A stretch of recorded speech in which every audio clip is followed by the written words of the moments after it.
Welcome to The Explainer. Today, we're diving into something honestly pretty fascinating.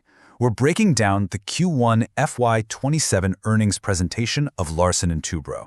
But, we're going to look at this a bit differently today. We aren't just looking at a company.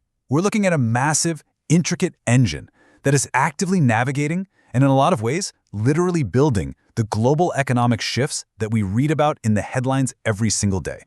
So here's our roadmap. First, we'll look at this conglomerate's massive scale, then set the global economic backdrop. After that, we'll run through the Q1 financial overview, break down their operating segments, and wrap up with their future pipeline and prospects. Let's get right into it. Section 1. A conglomerate's massive scale. Measuring the giant. To truly wrap our heads around Larsen Toubro, we really need to comprehend their immense physical footprint first. It is so easy to get lost in spreadsheets and financial jargon, right? But this right here is the physical reality of L&T. Imagine being aboard the LTS 3000, where women engineers are doing the heavy lifting to advance India's energy ambitions through the Daman Upside Development Project. This is a massive offshore oil and gas exploration project. When we talk about their numbers, we're actually talking about complex, real-world engineering feats happening in some of the most challenging environments on the planet. And financially, well, those engineering feats translate to a staggering 7,790 billion rupees. That is L&T's order book as of June 30th, 2026. To put that massive number into perspective, it represents a 27% year-over-year growth from their 6,128 billion order book just a year prior. It is an absolutely monumental backlog of work. But here's the kicker. This isn't just a domestic story. More than half of that gigantic backlog, 52% to be exact, actually comes from international clients. So Larsen Toubro is a truly global player. They're actively expanding across diverse worldwide markets. They aren't just building at home. They are exporting deep, highly technical engineering expertise all over the globe. Okay, moving to Section 2, the global economic backdrop. Because L&T's operations act as a direct barometer for the shifting sands of the whole world's economy. Management's view of the world is laid out pretty clearly here. In the near term, they're navigating this huge tech capex supercycle. We're talking massive capital investments pouring into AI, cloud infrastructure, and data centers. They're also dealing with global supply chains that are basically being rewired on the fly due to constraints and currency volatility. Then contrast that with the long-term trends. Technology turning into a geopolitical battleground, the global energy transition, and supply chain de-risking, like friendshoring, where manufacturing moves to allied nations. So, the absolutely crucial takeaway here is that abstract macro trends drive tangible physical infrastructure. When a multinational corporation decides to friendshore its supply chain, well, L&T builds the new factories. When the world commits to decarbonization, L&T engineers the offshore wind farms and electrolyzer plants. They are literally the physical translation of corporate boardroom strategies. Let's jump into Section 3, Q1 FY27 Financial Overview. It's time to look at the why behind the numbers. In Q1 in the previous year, order inflows were at 945 billion rupees. Fast forward to Q1 FY27, and they surged to 1080 billion. That's right, 1,080 billion rupees. That is just a massive influx of new capital and new projects coming in the door in exactly one quarter.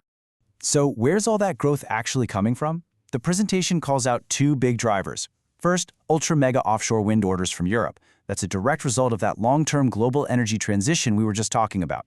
Second, they're seeing really sustained domestic private sector ordering. Basically, the global green push and domestic private capital are aggressively feeding their pipeline right now. Now, interestingly enough, actual revenue growth was a bit subdued this quarter. Why is that? Well, it's primarily due to the current execution stage of their order book, but also because of some very tangible supply chain constraints over in the Middle East. On top of that, staff costs went up because they're heavily augmenting resources and bumping salaries just to handle this massive backlog. And finally, EBITDA margins took a hit from lower execution levels, some forex variations in their IT subsidiaries, and higher credit provisions. It really goes to show that even when you have record cash flowing in, real on-the-ground constraints are going to dictate the pace. All right, Section 4. Breaking down the segments. Let's look under the hood at this engine of many parts. To keep things manageable, L&T neatly divides its massive operations into three main buckets. First, you've got projects, products, and manufacturing. This handles all the heavy physical stuff: hydrocarbon, green assets, defense, and heavy engineering. Then, operating completely separately is Tech, Platforms and Services, managing IT subsidiaries like LTMS and LTTS, plus data centers. And finally, Services and Concessions handles financial services, realty, and metro projects. It is a highly diversified machine. Within that physical manufacturing segment, the scale is genuinely a matter of national importance. In June 2026, Honorable Prime Minister Narendra Modi visited the AM Naik Heavy Engineering Complex in Hazira. He was there to view a massive 700-megawatt electric steam generator that L&T designed for the Nuclear Power Corporation of India. It perfectly captures L&T's role in building out critical, heavy engineering infrastructure. Also sitting within that same group is their Precision Engineering and Systems segment. When you look at hardware like the Zorawar light tank or a 1500 horsepower automatic transmission assembly, it really highlights the extreme technical complexity required in modern defense manufacturing.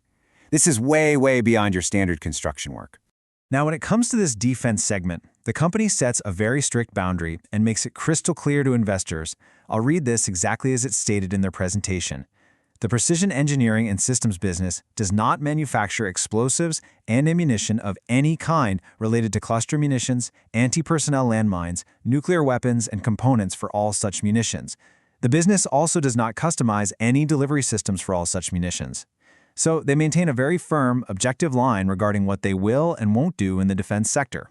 Looking at the financials for this specific segment reveals something pretty wild. Even though the Precision Engineering and Systems segment actually saw a drop in new order inflows year over year, their revenue realization jumped from 14.3 billion rupees in Q1 FY26 to 20.8 billion in Q1 FY27. That is a massive 46% jump in revenue. It just shows incredibly strong execution on the defense and precision engineering backlog they already add. Finally, Section 5, Future Pipeline and Prospects. Let's look ahead at the horizon for a company of this scale.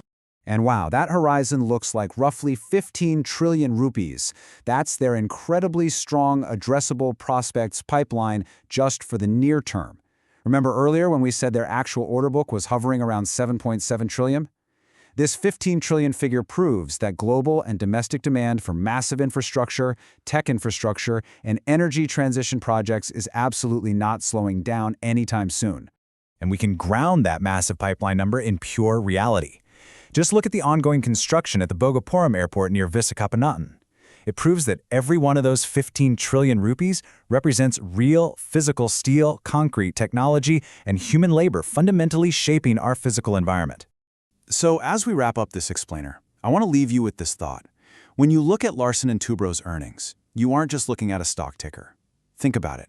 How does a single conglomerate navigating energy transitions, tech supercycles, and massive infrastructure pipelines shape the very world we live in? The numbers we dug into today aren't just corporate revenue. They're the literal blueprints of our global future being built in real time. Thanks for joining me today, and keep exploring. Like, comment, and share. And don't forget to subscribe to our channel and hit the bell icon for more stock market updates and